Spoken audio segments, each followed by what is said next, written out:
बच्चों, आज हम पाठ 11 जंतु और पादपों में परिवहन का अध्ययन करने जा रहे हैं। आप सभी इस पाठ को ध्यान से सुने और समझें।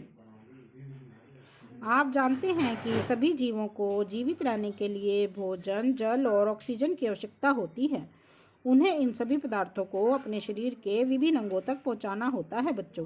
साथ ही जंतुओं को उन अंगों में उत्पन्न अपशिष्ट पदार्थों का परिवहन उस स्थान तक करना होता है जहां से उन्हें बाहर निकाला जा सके। क्या आप जानते हैं यह सब कैसे संभव होता है? क्या आपको हृदय और रक्त वाहिनियां दिखाई दे रही हैं इस चित्र में? देखिए बच्चों, हृदय और रक्त वाहिनियां संयुक्त रूप से हमारे शरीर का परिसंचरण तंत्र बनाती हैं। इस अध्याय में हम पादप और जंतुओं में पदार्थों के परिवहन के बारे में अध्ययन करेंगे। 11.1 परिसंचरण तंत्र। रक्त।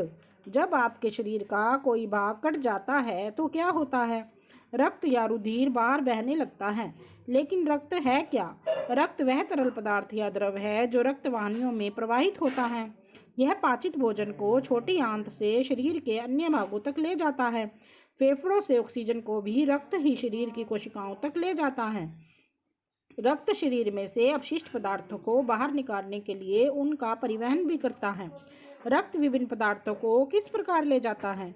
रक्त एक तरल से बना है जिसे प्लाज्मा कहते हैं, जिसमें विभिन्न प्रकार की कोशिकाएं निलंबित रहती हैं बच्चों। यह देखिए, हृदय, शिरा और धमनी। ये हमारे शरीर में शिरा और धमनी होती हैं जो परिसंचरण तंत्र का निर्माण करती हैं। चित्र में धमनियां लाल रंग से तथा शिराएं नीले रंग में दिखाई पड़ती हैं बच्चों। रक्त का रंग लाल क्यों होता है? पहेली कहती है ये बात।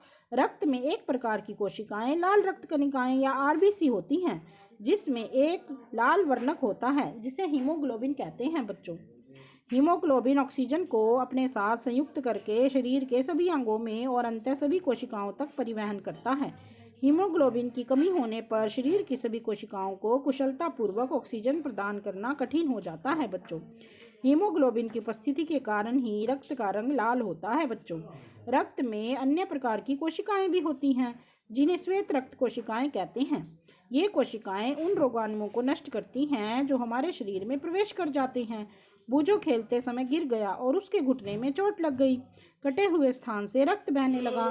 कुछ समय बाद उसने देखा कि रक्त का बहना अपने आप रुक गया और कटने के स्थान पर गहरे लाल रंग का धक्का जम गया है। यह देखकर बूझो कुछ परेशान हो गया।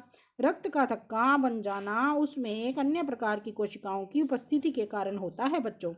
इन्हें पट्टिकाणु या प्लेटलेट्स कहते हैं। रक्त वाहिनियां। शरीर में विभिन्न प्रकार की रक्त वाहिनियां होती हैं जो रक्त को शरीर में एक स्थान से दूसरे स्थान तक ले जाती हैं। आप जानते हैं कि अंतःश्वसन के समय ऑक्सीजन की ताज़ा आपूर्ति फेफड़ों को भर देती है। रक्त इस ऑक्सीजन का परिवहन शरीर के अन्य भागों में करता है बच्चों। साथ ही रक्त कोशिकाओं से कार्बन डाइऑक्साइड सहित अन्य अपशिष्ट पदार्थों को ले लेता है। इस रक्त को वापस हृदय में लाया जाता है जहाँ से यह फेफड़ों में जाता है।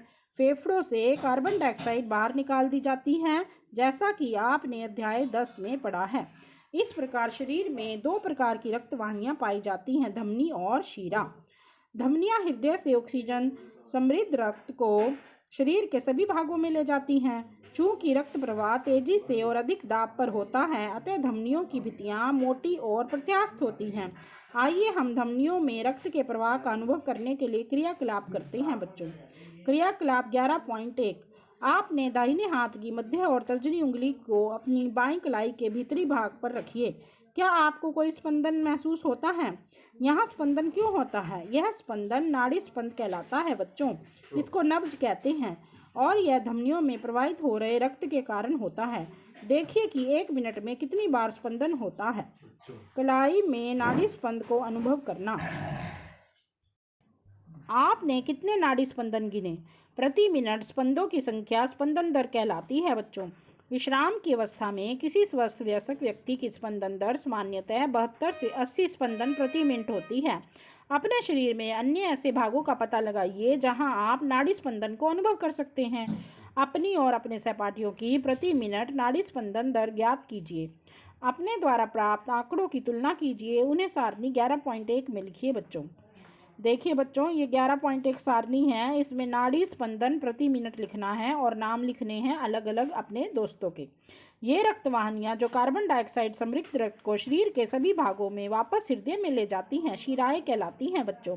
शिराओं की भित्तियां अपेक्षाकृत पतली होती हैं। शिराओं में ऐसे वाल्व होते हैं जो रक्त को केवल हृदय की ओर ही प्रवाहित होने देते हैं। जैसे देखिए बच्चों, ये चित्र दिखाया गया है परिसंचरण तंत्र का व्यवस्था चित्र। ये देखिए बच्चों, इसमें जो हृदय से फेफड़ों में रक्त जा रहा है फुसफुस धमनी के द्वारा, और फुसफुस शिरा वापस उस रक्त को ला रही है हृदय में, और हृदय से धमनियों के द्वारा सारा रक्त जो है कोशिकाओं से इकट्ठा होके हृदय में जा रहा है, और शिराएं जो हैं इसको कोशिकाओं तक लेके जा रही हैं बच्चों। ये जो शिराएं हैं ये अशुद्ध रक्त को हृदय में ले जाती हैं, और जो धमनी है वो शुद्ध रक्त को कोशिकाओं तक ले जाती है।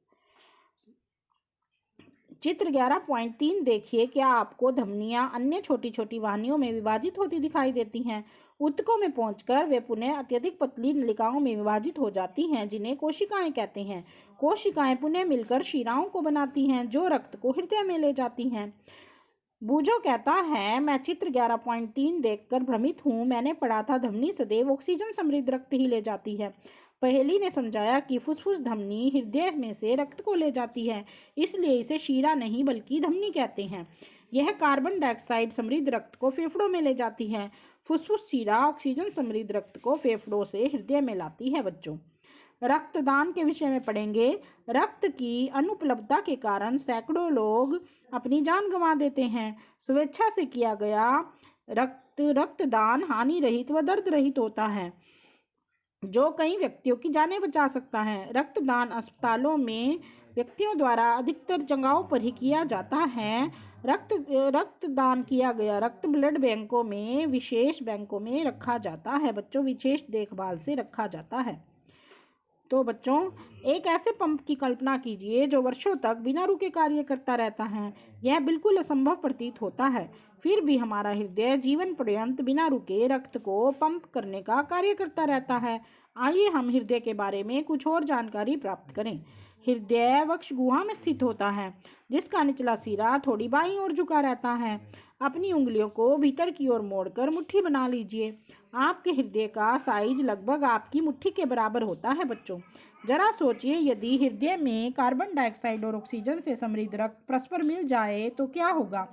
ऐसी स्थिति उत्पन्न न होने देने के लिए आप हृदय को जो है वो हमारा हृदय 4 कक्षों में बटा होता है बच्चों। ये देखिए मानव हृदय का काट चित्र है। ये पहेली सोच रही है, हृदय के किस भाग में ऑक्सीजन समृद्ध रक्त होगा और किस भाग में कार्बन डाइऑक्साइड समृद्ध। हमारा हृदय 4 कक्षों में बटा होता है बच्चों। ऊपरी 2 कक्ष आलिंद कहलाते हैं और निचले 2 कक्ष निलय कहलाते हैं। कक्षों के बीच का विभाजन दीवार ऑक्सीजन समृद्ध रक्त और कार्बन डाइऑक्साइड से समृद्ध रक्त को परस्पर मिलने नहीं देता है।